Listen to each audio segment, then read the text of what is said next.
Hello and welcome to today's episode of the Work at Home Rockstar Podcast. I'm excited for today's episode. We're talking to the owner of For Your Eyes Only LLC, and we can see how he helps people. He's the love doctor. So he's a relationship expert. I'm really excited to be talking a little bit more about that. But we are welcoming Anil Gupta to the show today. Anil, you ready to rock? I am. We're going to band together, We are and we're going to, band and we, together. I like and it. we're going to create an amazing tune that you can all listen to. That I promise you will provide massive value for you today. Awesome. Well, we do always start off on a good note. So tell me a story of success that we can be inspired by. So, I was suicidal in 2008, Oh. and they said no, it was the best thing that ever happened to me because from there I started speaking on stages, 5, 10, 15, 20, 100, 500, eventually 10,000 people, read a book, wrote three bestseller books actually, TEDx, Fox News, Sky TV, ABC, NBC, iHeartRadio, Harvard. Who would think a guy like me would end up at Harvard? Hmm. And it's all because of that time, 2008, November, that I thought my life wasn't worth it.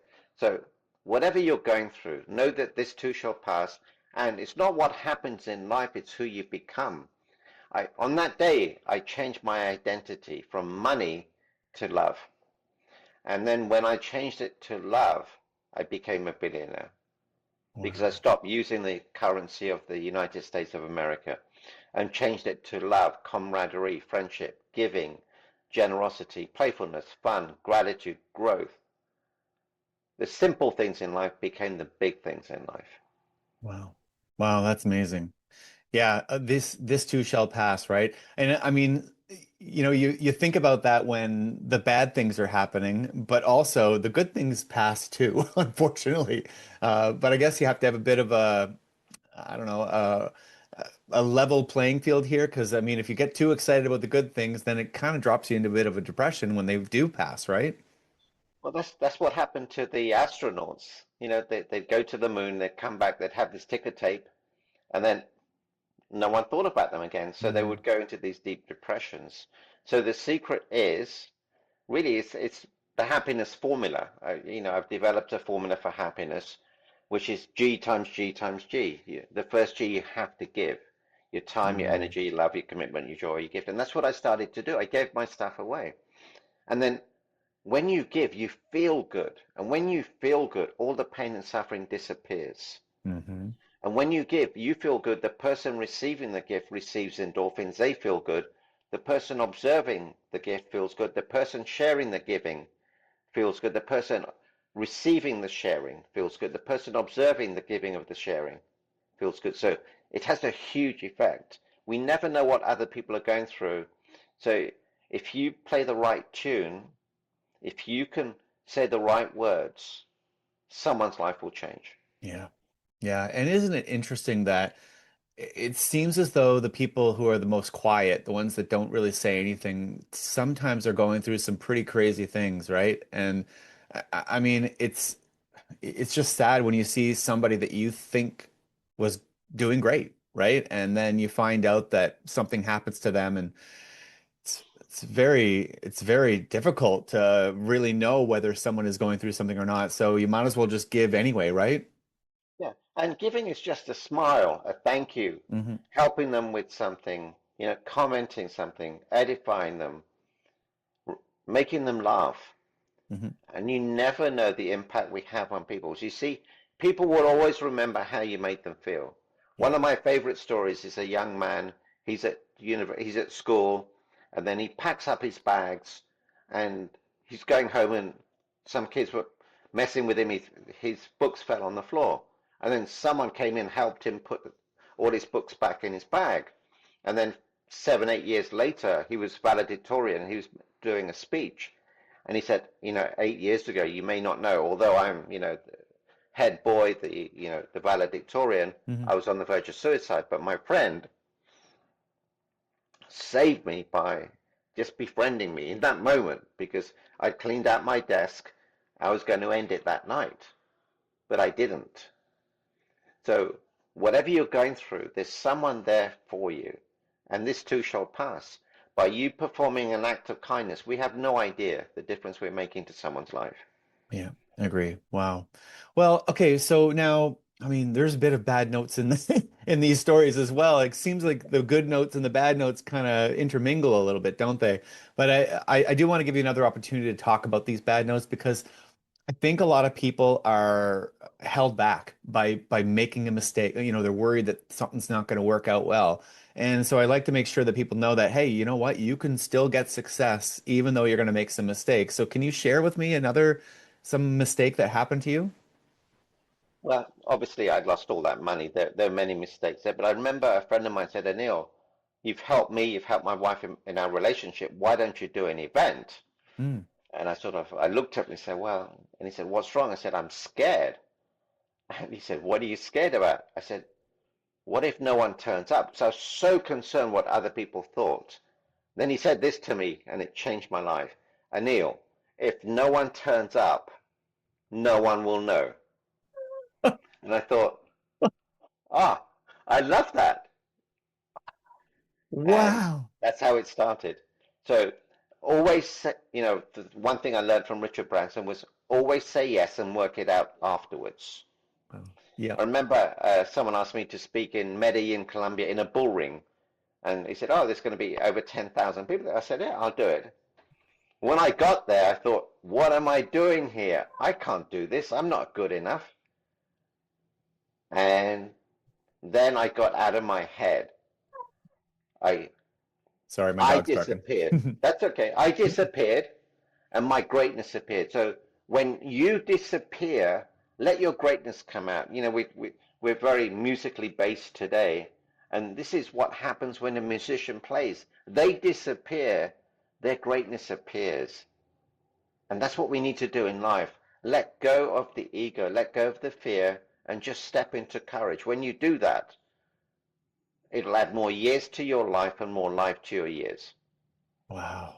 That's amazing. Amazing. If no one shows up, no one will know. I love that. That is so good. And the other thing that you said that I really want to touch on too is say yes and then figure it out. Oh, so many times people will say no to an opportunity because they don't have it completely all figured out in their heads. And I think I think there is a little bit of like, well, you got to be prepared enough, I guess, to say like, I mean, don't, go off the deep end on this thing. But on the other hand, I mean, what better motivation than you have a gig booked? Like I know in music, when I'm trying to help new musicians get started, they're like, "Oh, I'm having a hard time, putting a band together. I'm having a hard time this." I always say to them the same thing. This is what I did. I booked the gig 3 months out, and then lo and behold, the band fo showed up.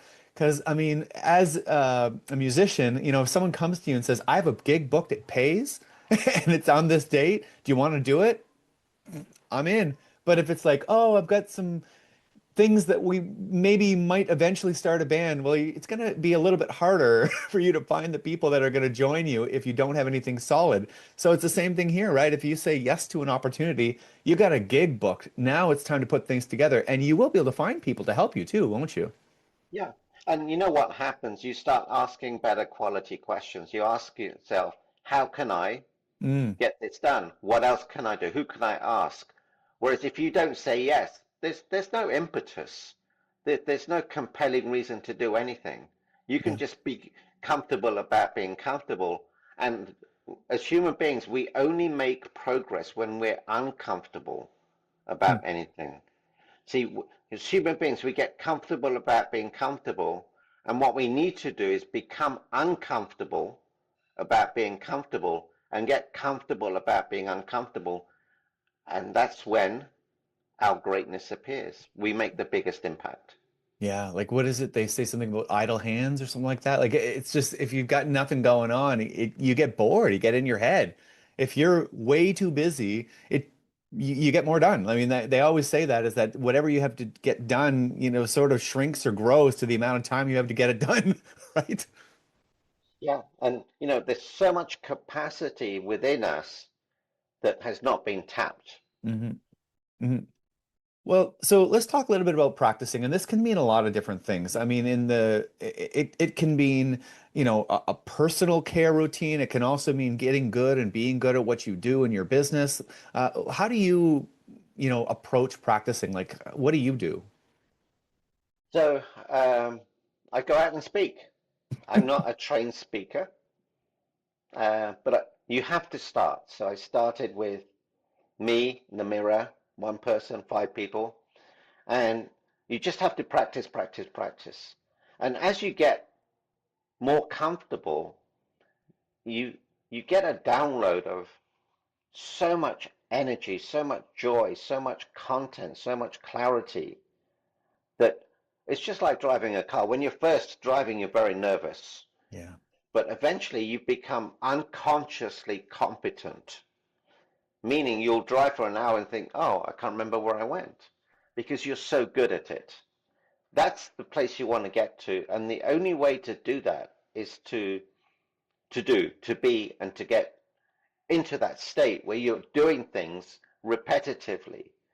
People say, they ask a question, how many hours does it take to get good at something? You'll be shocked. You know what the answer is? 20 hours. Hmm. If you did something for 20 hours, now the secret is you have to do it in immersion, an hour a day, 2 hours a day. If you like, I tried to learn French at school. We would do an hour a week.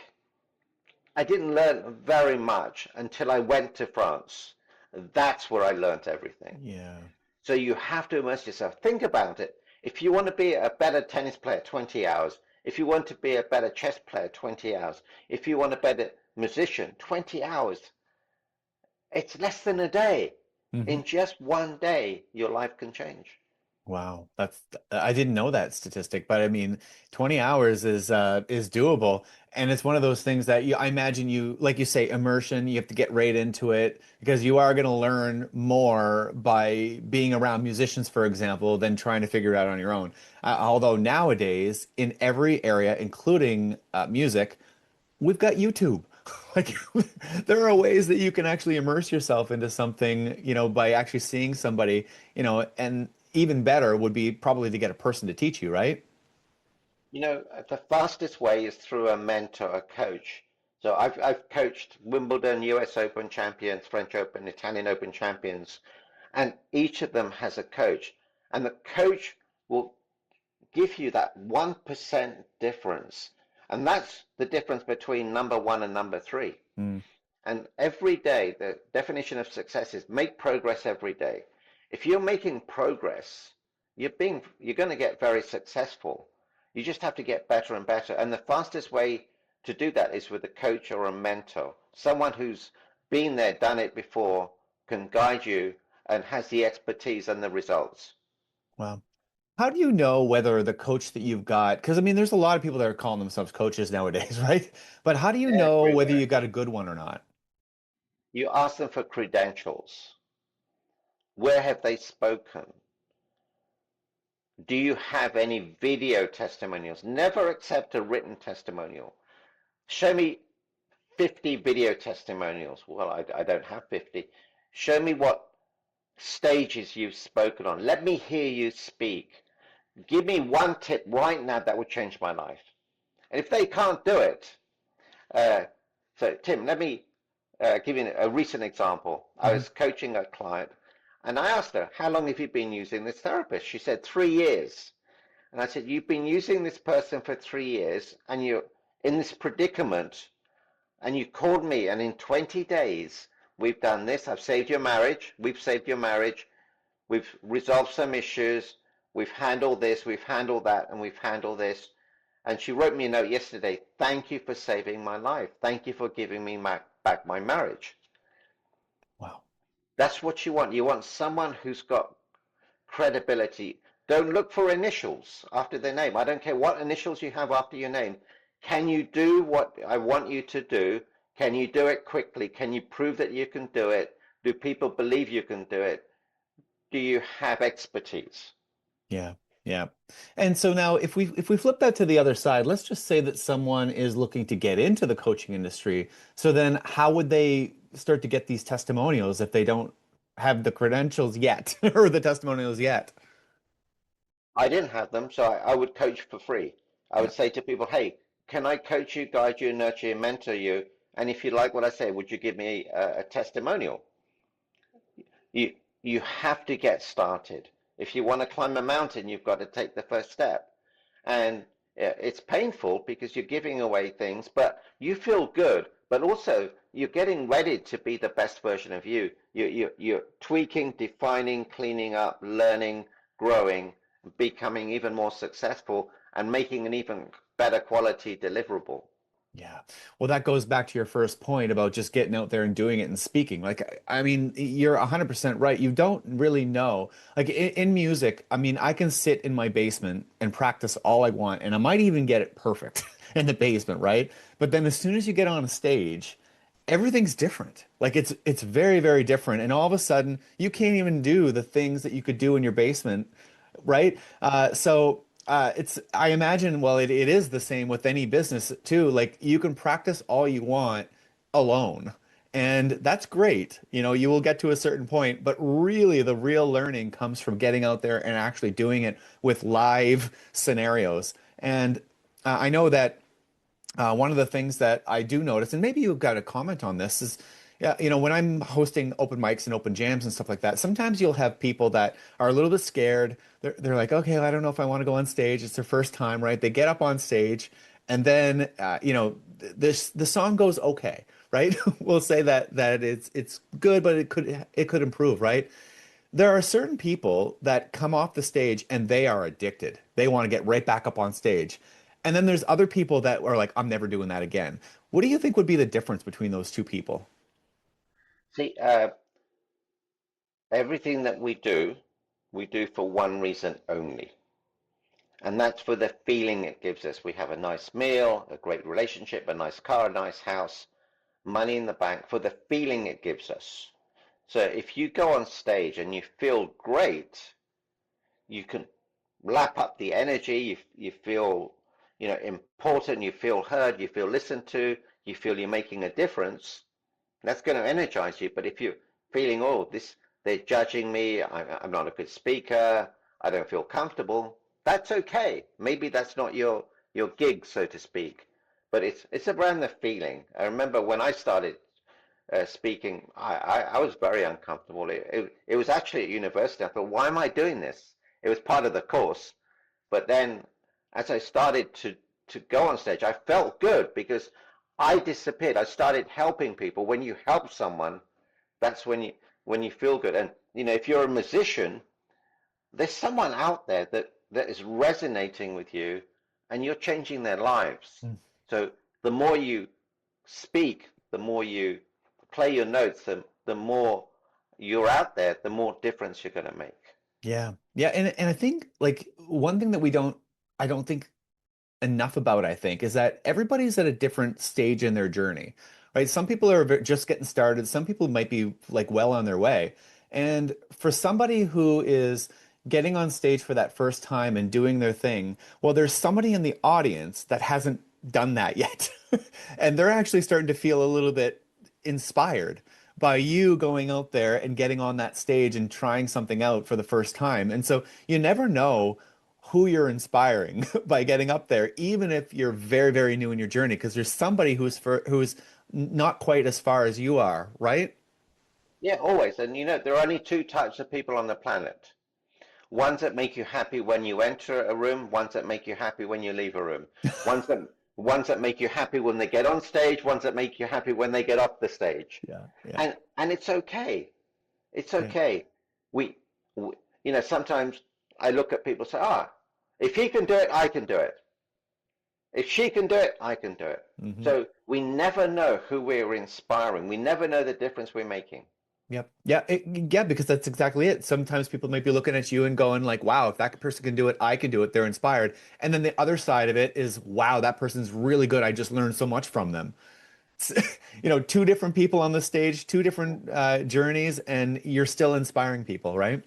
Yeah, it's to be able to change someone's life, to me, it's the greatest thing you can do.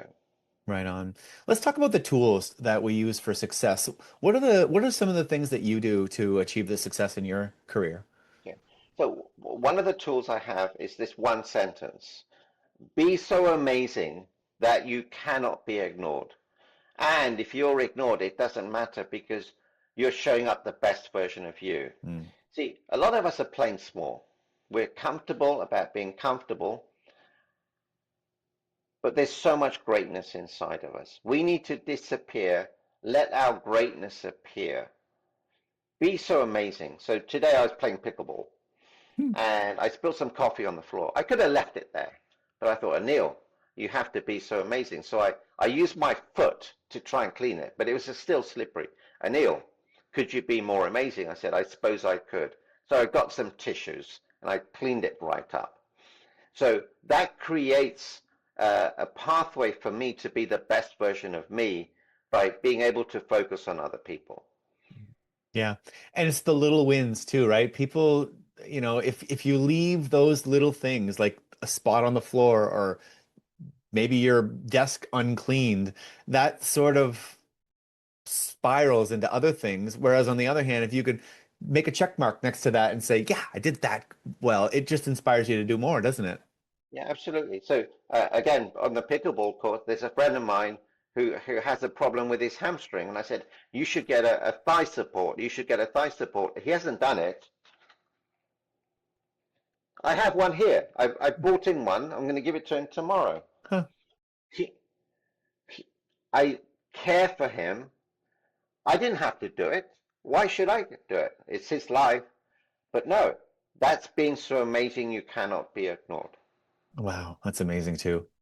Oh, okay, so it's time for your guest solo. So tell me what's exciting in your business right now. So I'm really excited about a program I'm releasing. It's helping singles find their ideal partner without dating. It's called the Smart Select System. You see, people say yes to a relationship until it becomes a no. And Mm, that's not the way to do it. It it's no until a yes. You've got to collect the data. You've got to make an informed choice. You've got to know how to talk to people, how to collect the data, interpret the data, and look for people who are not telling you the truth, and then analyzing and making a decision. My daughter used this process. First boyfriend she married, he's a 12 out of 10. I use this process. I've been married, 37 years, 7 months, and 9 days. Not that I'm counting, but if you use the formula, everything works. It's called the Smart Select System. What if your next partner was the right one? What if your next partner gave you total certainty because you made the right choice? It's all about choices, my friends. wow. Wow. Why do you think people have so much trouble with relationships? Well, imagine, you've got a child and your friend's got, you meet some other kids. What do parents say to their children? Oh, is that your boyfriend? Is that Mm, your girlfriend? At the age of 2, 3, 4, it's ridiculous. You know, you're not ready for a relationship at least 19, 20, 21. My daughter was telling me her friends have relationships at the age of 13. They break up, they're fighting, then they have another one, then another one. And each time they think this is the one, this is the one. No, they have no idea. Focus on being a child. Focus on having fun. Focus on the most important things at the time. You have plenty of time. You have 80 years of relationship ahead of you. There's no rush. But we're indoctrinated through media, through television, this romance. You think, oh, this is so romantic. No, you're making one of the biggest decisions of your life. You can't just base it on the feeling of, I think this is right, I feel good. No, you've got to collect the data, and it'll stop a lot of pain and suffering. yeah, I couldn't agree more with that. That's a Yeah, and we also have this sort of like negative stigma towards being single as well. And oh, you don't have a relationship? Like, what's wrong with you? Right? And I mean, meanwhile, you have so many people that are staying in relationships that are even abusive. Like, I mean, it blows my mind that not only can it not be the right person, but it actually can hurt you, and they're staying in because it's better than being single, I guess. Well, again, it's what other people think of them. Mm, The the the the feeling that they get from having a relationship is far greater than the feeling of not being in a relationship. They don't want to be judged. They don't want to be criticized. They don't want to be complained to. And it's sad that, people would choose that. And it's okay not to have a relationship. yeah. You're not alone. You're not lonely. You just haven't found the right person. And there's no rush. If the most important part of a race is not the start, it's the finish. So if you're 30 or 35 and then you find the right partner, you have 65 years of a beautiful relationship. But if you make it the wrong decision and you start having kids, it's the most painful situation you could ever imagine. See, emotional pain is far more painful than physical pain. Yeah. So there's no rush, but we're indoctrinated in having to do that. So if you put five crabs in a bucket and one tries to leave, the other four will pull it down. We're made to feel so guilty. What's wrong with you? If you have four couples and a single, he feels guilty. He feels different. He thinks, oh, I want to fit in. I want to belong. And that's one of the issues that people have nowadays. Yeah. And meanwhile, chances are the many of those couples, probably not all of them, but many of them are not actually happy with what they're doing. And the single might actually be happy. And the only thing that they're not happy about is the stigma that they that they carry about being single, right? Absolutely. It's a terrible state to be in, Mm, but it's human nature. it is. It is. So tell me a little bit more about like what is it like to work with you? Like how does that work? So my promise is this: if you work with me, you have a session with me, I promise you that you will learn something that will enhance your life, guaranteed. And if it doesn't, next call is free. So my gift is this: I can remove the obstacles that are preventing you from leading a richer, fuller, happier life. When we do work together, it'll add more years to your life and more life to your years. You'll get clarity. You will never make the wrong choice in a partner. And how much joy would that bring you? How much Mm. suffering would that save you? And that's my gift. I'm able to do that. So do you work with singles looking for a relationship or people already in a relationship? Which one? So I help singles find their ideal partner through the Smart Select system, but I also help couples and families get clarity, learn a language, communicate, overcome the obstacles so that there's more harmony and unity in the family. So any obstacle that's preventing you from having a richer love life or a richer feeling of love, I'm the guy. Wow. Okay. And if you're working with a couple, do both partners have to be kind of buying in on this, or would you work with one part of the couple to help them? So it can work both ways. Oh, Normally, I would work with one person, and then as I work with that person and as they implement my techniques, the other person notices, hey, my husband's being very more attentive. He's listening to me more. He's he's understanding me more. He's doing more. So then she's thinking, what's going on? And then I would invite her onto a call with the husband, and then that's how it all starts. But there has to be a change the other person sees. Once they see the change, it's a no-brainer because the compounding effect of that over many years is enormous. yeah. And doesn't that seem to be the case? Well, just about anything, even just business, is that you can't change anybody else. The only thing you can do is change yourself, right? And I think that's uncomfortable for a lot of people thinking that, well, I'm the problem, so they're trying to avoid being the problem. I guess would probably be why they decide to not make the change on their side. But I don't think that's the way you'd put it. What is it? No, and it's easy to say, "Oh, can you fix my wife?" Yeah. And I don't want to do the work, but can you fix her? It's all Yeah. about her. And honestly, it's not. For example, I would always leave the toilet seat up. And then my wife would complain, but I said, I'm not going to change. I'm not going to change. Then one day she said this to me, honey, every time you do that, I can't love you as much. And I thought, oh, that's a bit steep. Then I thought, no, she's right. And then I changed. And Right. when I changed, she changed. If you want your partner to change, you have to change. Once you change, they will change. It's so easy. Yeah. Yeah, it is. And on the other side, maybe if you put the seat down, she can definitely love you enough. Maybe the positive reinforcement, right? I would remind her.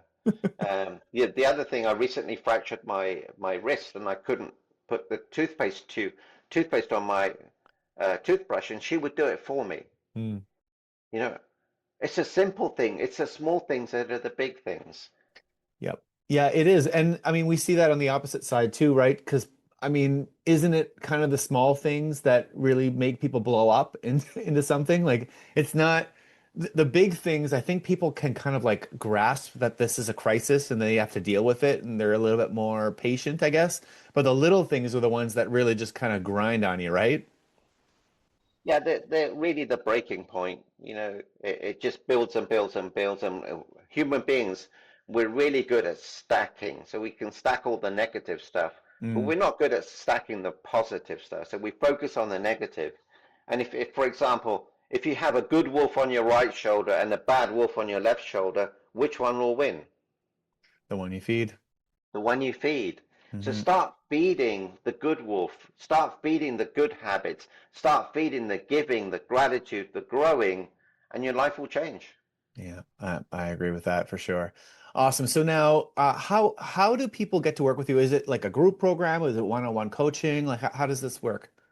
The, the, the best and fastest way is one-on-one coaching with me. And if you need to have a conversation with me, you can book a time with me, chatwithanil.com. It'll book you a time with me. We'll have a conversation. I'll show you exactly what I can do. And in that call, you'll experience a positive shift towards leading a richer, fuller, happier life. Because I have to prove to you that it's worth working with me. I have to, and I will. Awesome. All right. Chatwithanil.com. That's awesome. All right, we're going to shift gears a little bit and get onto music for just a few minutes. So tell me, who is your favorite rock star or band? I like Queen. I like the Beatles. I like Simon and Garfunkel, the Carpenters. They're probably my top ones.